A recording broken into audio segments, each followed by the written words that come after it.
Bupati Probolinggo Puput Tandriana Sari dan suaminya yang anggota DPR dari fraksi. Saudara Menteri Kelautan dan Perikanan Edi Prabowo telah ditetapkan sebagai tersangka kasus bersaksi di sidang korupsi bantuan sosial untuk warga. Sekitar 3 jam, tim dari Komisi Pemberantasan Korupsi atau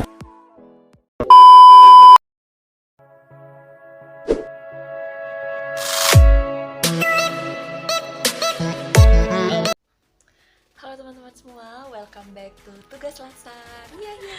Oke. Nah, teman-teman, pada kesempatan kali ini aku ingin membahas tentang anti korupsi. Perlu banget ya kita ketahui tentang korupsinya dulu. Yuk kita cek pengertiannya. Oke, jadi ini aku mengambil korupsi adalah tindakan pejabat publik, baik polisi maupun pegawai negeri, serta pihak lain yang terlibat dalam tindakan itu yang secara nyata tidak wajar atau tidak legal menyalahgunakan kepercayaan publik yang dikuasakan kepada mereka untuk mendapatkan keuntungan publik. Untuk mengetes apakah kita masih ingat bentuk-bentuk dari korupsi tersebut, mari kita tonton dulu sejenak video berikut ini. Ini dia. Ini kalau kita belum bicara soal dinasti, kita bicara soal kepala daerah yang jual beli jabatan. Pada kasus ini luar biasa, ada puluhan tersangka yang ditetapkan oleh KPK. Nah, teman-teman, yang tadi itu adalah jenis korupsi yang bagian mana? Ya, benar sekali. Yaitu jenis korupsi penggelapan dalam jabatan. Kasus korupsi jual beli jabatan kepala desa. Mirip sekali ya teman-teman. Kira-kira dampaknya untuk jangka panjang Indonesia itu apa? Yang pertama, infrastruktur kita tidak bagus gitu. Jadi banyak infrastruktur yang rusak. Yang kedua adalah turunnya kepercayaan masyarakat terhadap kita atau ketidakpercayaan masyarakat semakin melebar gitu ya.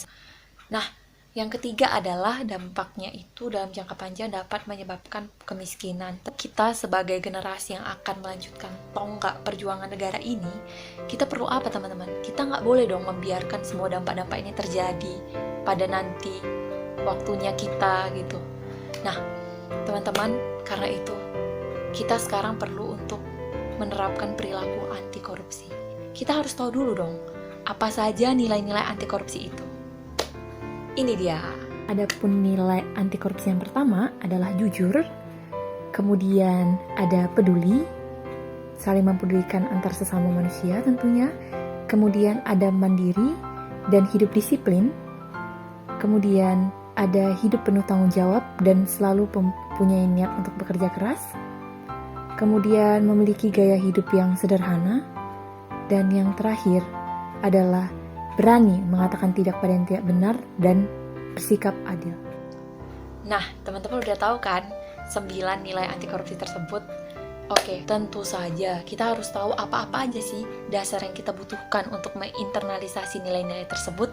Yang pertama adalah niat. Teman-teman, kalau kita udah punya niat yang tinggi, kita akan dijauhkan oleh pikiran-pikiran yang menjurus kepada korupsi. Nah, yang kedua adalah semangat. Semangat yang membara dan berkobar akan semakin membawa kita kepada aksi yang lebih baik lagi. Yang ketiga adalah membangun komitmen dan integritas.